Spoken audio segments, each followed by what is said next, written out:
Seberapa besar perbedaan antara kedua kakak beradik? Dua saudara bangun di jam yang sama. Mereka berdua menggeliat. Setelah itu, kakak dengan santai berendam di bak mandi. Sedangkan adiknya mandi di kamar mandi yang kecil.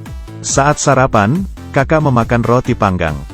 Adik makan tahu dan nasi buatannya. Saat makan, kakak tidak lupa melihat berita. Sedangkan adik menggulung poninya. Baru melihat sepatu kedua orang ini.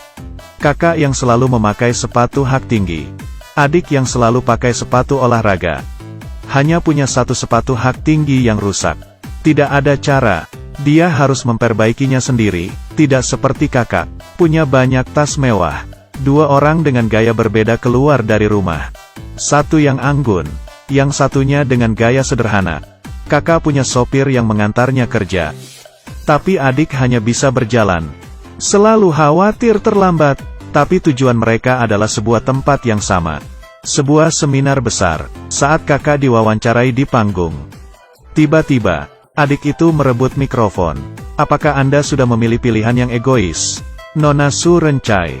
Ia kemudian mengoreksi dan menjawabnya. Nama saya adalah Suan Ren. Adegan itu dipenuhi dengan kebencian. Beberapa tahun yang lalu, kedua saudara itu sangat akrab.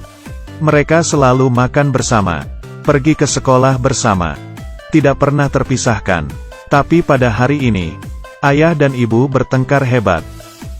Untuk menyelesaikan konflik orang tua, kedua anaknya pergi ke perusahaan ayah. Mereka melihat keadaan ayah yang sebenarnya. Dipukuli oleh bos yang marah. Kedua adik kakak ini merasa sedih.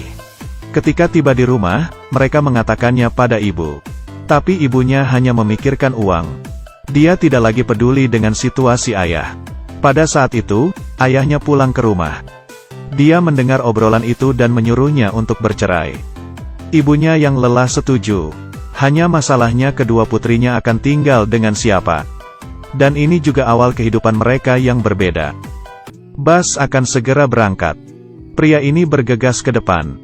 Kemudian, sebuah mobil menabraknya. Pemiliknya segera turun dari mobil dan meminta maaf. Dia terus meminta maaf. Lalu dia dengan cepat pergi. Pemilik mobil khawatir dengannya.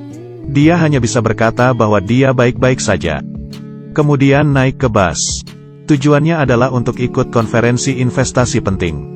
Setelah berbicara di depan semua orang, ia berhasil mendapat investasi itu. Tapi darah mengalir dari hidungnya. Dia masih tidak peduli. Dengan gembira menghubungi anaknya. Dia akan mengajak kembali istri dan anaknya yang satu lagi. Tapi tidak lama, mereka berdua cerai. Adik ikut dengan ayahnya. Kakak tinggal bersama ibunya. Kedua orang ini masih punya hubungan baik. Tetapi ketika adik tahu bahwa kakak akan pergi ke AS, keduanya saling berkelahi. Hubungan menjadi rusak. Adik tidak mau memberitahu ayahnya masalah itu.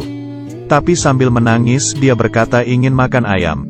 Air mata ayahnya mengalir. Jika putrinya tidak punya masalah, ayam goreng akan sangat menyenangkan. Ayah sudah tidak sabar membawa ayam untuk putrinya. Tetapi saat dia masuk ke bus, dia hampir jatuh. Untung ada orang di samping yang menolongnya. Tapi kemudian tangannya mulai gemetar.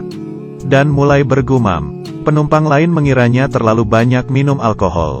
Tapi dia menjawab, saya tidak minum alkohol. Namun nada gemetar membuat penumpang menjadi tertawa. Pria ini mencoba menutupi tangan yang gemetar. Tapi tidak berguna. Bus berjalan lambat. Di dalam rumah, anaknya sudah menunggu.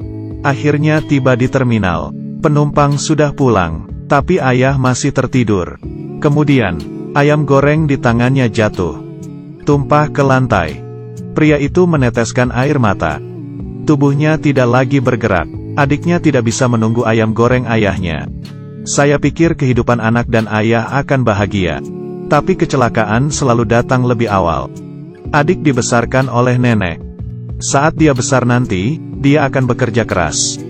Jadi dia enggan membeli sepatu hak tinggi. Diam-diam memperbaiki sepatunya.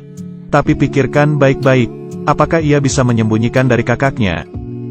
Wanita itu membuka toilet. Melepas salah satu sepatunya. Menggunakan spidol mewarnai bagian yang rusak. Tidak ada celah sama sekali. Tidak butuh waktu lama, dia merasa puas.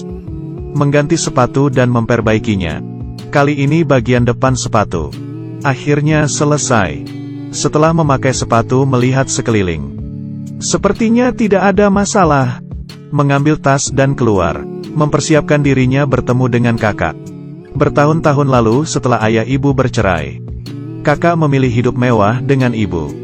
Tetapi adik bersikeras tinggal dengan ayah. Keduanya saling tidak setuju dan bertengkar. Pertemuan ini juga berlangsung lama. Sang adik menunjukkan bahwa hidup kakak bergantung pada ayah tiri yang kaya. Kakak melihat sepatu milik adiknya.